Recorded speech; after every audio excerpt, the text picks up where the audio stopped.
بسم اللہ الرحمن الرحیم۔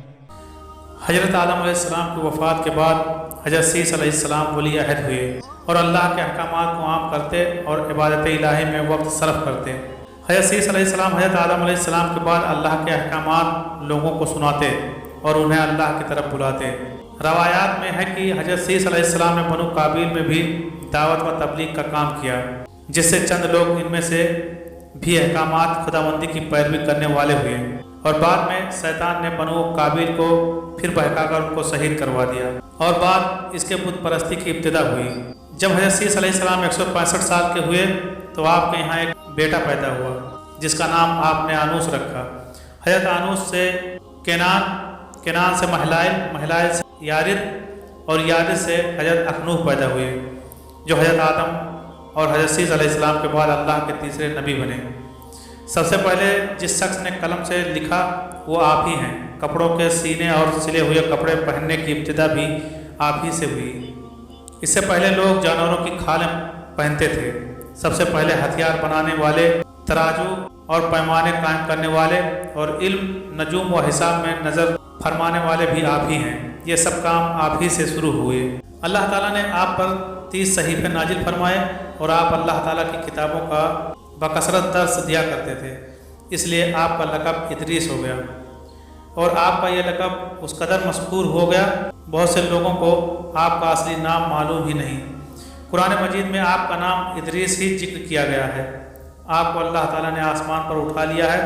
بخاری و مسلم کی حدیث میں ہے کہ حضور اکرم صلی اللہ علیہ وسلم نے شب معراج حضرت ادریس علیہ السلام کو چوتھے آسمان پر دیکھا۔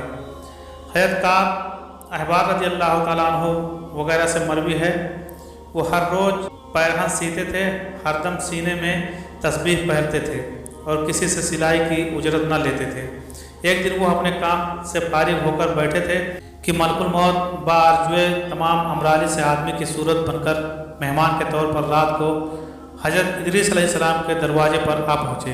حضرت علیہ السلام صائم الدہر تھے۔ جب شام ہوتی افطار کے وقت آپ کا کھانا بحثت سے آتا، جس قدر چاہتے کھا لیتے، باقی کھانا پھر بحثت میں چلا جاتا۔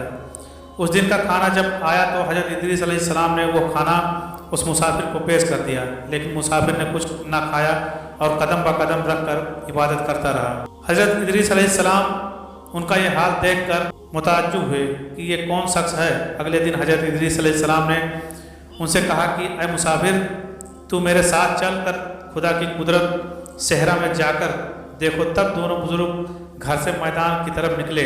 جاتے جاتے ایک گیہوں کے کھیت میں جا پہنچے۔ حضرت ملک الموت نے کہا کہ چلو چند کھوسے گیہوں کے لے کر دونوں کھاتے ہیں۔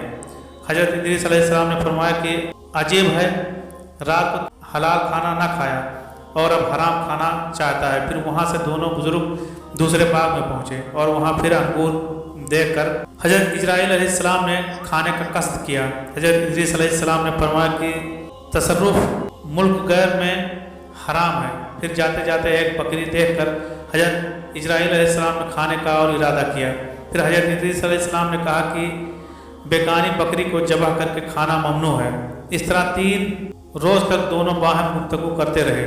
جب حضرت ادریس علیہ السلام کو لگا کہ یہ شخص بنی آدم سے معلوم نہیں ہوتا، یہ کون شخص ہے، اور فرمایا کہ خدا کے واسطے ظاہر تو کرو کہ تم کون ہو۔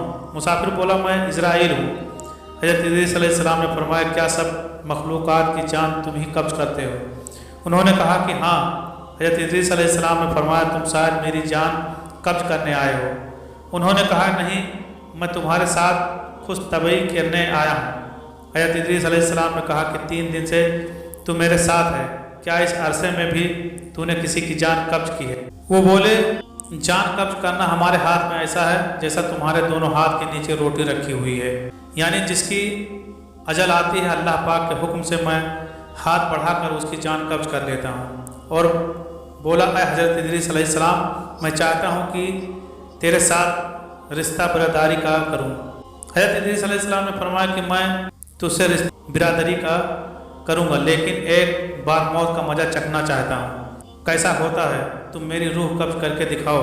ملک الموت نے اس حکم کی تعمیل کی اور روح قبض کر کے اسی وقت آپ کی طرف لوٹا دی اور آپ زندہ ہو گئے۔ پھر آپ نے فرمایا کہ اب مجھے